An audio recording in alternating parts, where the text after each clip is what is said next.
What is going on, guys? I'm also bringing you some fire content on the Fire Day 18 channel. In today's video, I'm going to be bringing y'all, not the scoop of the SDS stream, but rather, I think, some good tips now that we know a lot about the Diamond Dynasty this year. So obviously they didn't get into like the collections and stuff. We don't know much about the live series like collection rewards, but we do know enough about all the modes as to, you know, figure out a route.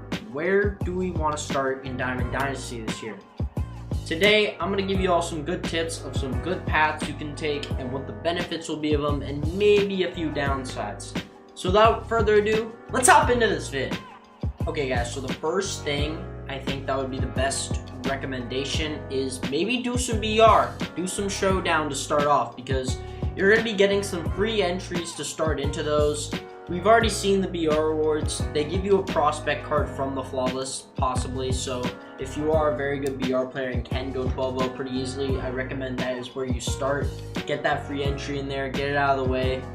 And obviously you enter the BR run after you open up your pre-order packs, all your pre-order, get all those redemption stubs and stuff. Obviously, after you open up those packs, I recommend you probably go on a BR run, you know, try to get as much wins as you can there, get some stats there as well. Always good to get that going on opening day. And showdown mode, now that we know what it's like and that you have to draft 10 rounds basically for free, I would recommend you do the starter missions there because they do lead you to like a good live series gold or diamond to get you going into Diamond Dynasty. So they are giving you basically another route to get much better cards doing showdown. So if anything, I recommend you do either showdown or BR to start off, because the benefits include you get a chance at more stubs. Showdown, you get a better chance at getting a better team. The only downside of that, I would argue, I wouldn't say there's a huge downside, is that you wouldn't be getting into the competitive game immediately. But other than that, it's a really, really good route to take for MLB The Show 20. Okay guys, so I think the second possible route to take, I think, for this is also Conquest. So we've seen the details there. Conquest does look pretty great this year. They got big maps and stuff. The rewards are pretty good. Like, you can get Willie Mays for doing the whole map, as well as a pretty solid, I'd say, Tim Tebow. Like, he's not going to be anything good, but, like, I mean, if you want to collect him or whatnot, as if there's, like, a big, like, you know, like, those prospect collection, I think he won't be a bad reward by any means.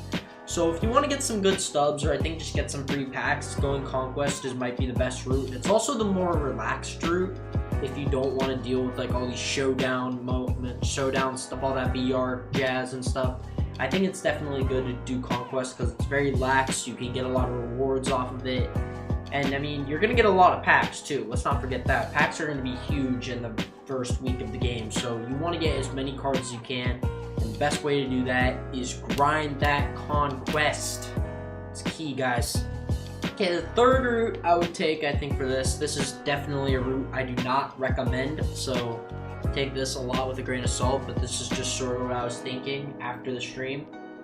Play some ranked seasons. So after you open up your packs, maybe you'll get a few good cards you can use. I mean, good cards, like, what I mean, like silvers that can, like, be really good for the lineup. Once you have, like, somewhat of a solid team, maybe hop into ranked, play at least a few games, you know, get yourself into, like, Pennant Race or All-Star so you can get a few rewards there.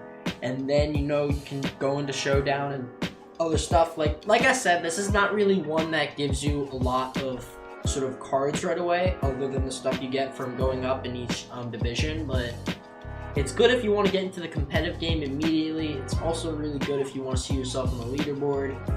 Yeah, bragging rights among friends, am I right? But for real, I think this route is the one I least recommend, as it does sort of bring out, like, you don't really get as much stub from it other than from the games you play.